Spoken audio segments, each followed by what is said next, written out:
নাবালিকা হত্যাকাণ্ড ঘিরে থমথমে বারুইপুর এলাকায় জারি ভারতীয় ন্যায় সংহিতার ১৬৩ ধারা, অর্থাৎ বারুইপুর, সোনারপুর ও নরেন্দ্রপুর থানা এলাকায় জমায়েত নিষিদ্ধ।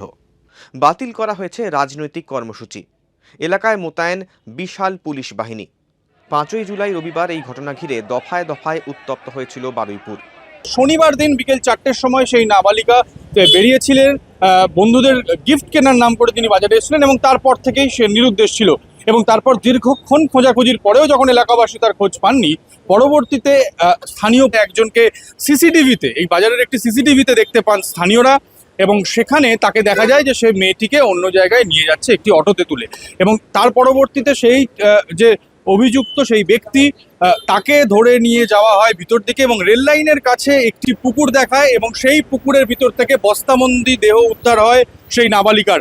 হাসপাতালে নিয়ে যাওয়া হলে সেখানে চিকিৎসকরা তাকে মৃত বলে ঘোষণা করেন। বন্ধুর গিফট কিনতে যাচ্ছি, তা বন্ধুর গিফট কিনতে কতক্ষণ লাগে, চলে আসছে না বলে সে ৮টা ৯টা ১০টা বেজে যাচ্ছে, তাও তো আসছে না, খুঁজেও পাচ্ছে না, তা না ওই তারপরে গিয়েছে। এবারে বলছে যে দেখি তো ওখানকার একটা লোক ওই বললো যে তুমি ক্যামেরা সার্চ করো।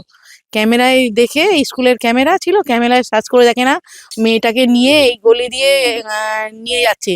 বাচ্চাটাকে নিয়ে কোন কলা পাতা ছিল, কলার পাতা টাতা পড়েছিল, ওখানে কি সব করেছে টরেছে, ৪-৫ জন ছিল তো, কিসব করেছে টরেছে করে এবারে ওই ওপার দিয়ে নিয়ে গিয়ে ওইখানে পুকুরে নিয়ে গিয়ে বস্তায় করে বেঁধে, তখন মনে হয় ২টোর পরেও মানে জীবিত ছিল, পুরো মরেনি। তারপরে ওই পুকুরে ডুবিয়ে দিয়ে তার দিয়ে বেঁধে বাঁশ দিয়ে ফেলে দিয়েছে। তারপরে নাকি বস্তা ছেঁড়া রয়েছে, হাত বের করে চেষ্টা করেছিল, তখন জীবন ছিল, না হলে চেষ্টা করে। থানায় ডায়েরি করলে সেখানে পুলিশ কোনো ভূমিকা নেয়নি। না নেওয়ার পরে স্থানীয় বাসিন্দারা, এখানে যারা স্থানীয় বাসিন্দারা, সেখানে কিছু লোক সেখানে গিয়ে বাচ্চাটাকে উদ্ধার করে। অ্যাকচুয়ালি এখানে একটা ঘটনা ঘটেছে, আমরা পুরো ব্যাপারটা খতিয়ে দেখছি।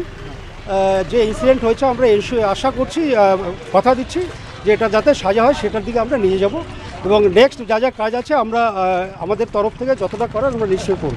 আরও একটি অভিযোগ সামনে এসেছে স্থানীয়দের কাছ থেকে, যে অভিযুক্তকে ধরে পুলিশের হাতে তুলে দেওয়ার পর কোনো একটা স্থানীয় বিজেপি নেতা তিনি এসে নাকি যে অভিযুক্ত তাদেরকে পুলিশের হাত থেকে ছাড়িয়ে নিয়ে যান। এই যে গুরুত্বপূর্ণ অভিযোগ, সেই গুরুত্বপূর্ণ অভিযোগের পরেই ঘটনা অন্যদিকে মোড় নেয় এবং পরবর্তীতে আমরা দেখতে পাই সেই নাবালিকার মৃতদেহ রেখে এই যে কুলপি রোড, সেই কুলপি রোডে দীর্ঘক্ষণ রাস্তা অবরোধ চলে এবং এখান থেকেই অনতি দূরে রয়েছে সূর্যপুর স্টেশন। সেই সূর্যপুর স্টেশনে কিন্তু ট্রেন অবরোধ করেন এখানকার স্থানীয় বাসিন্দারা, ক্ষুব্ধ বাসিন্দারা।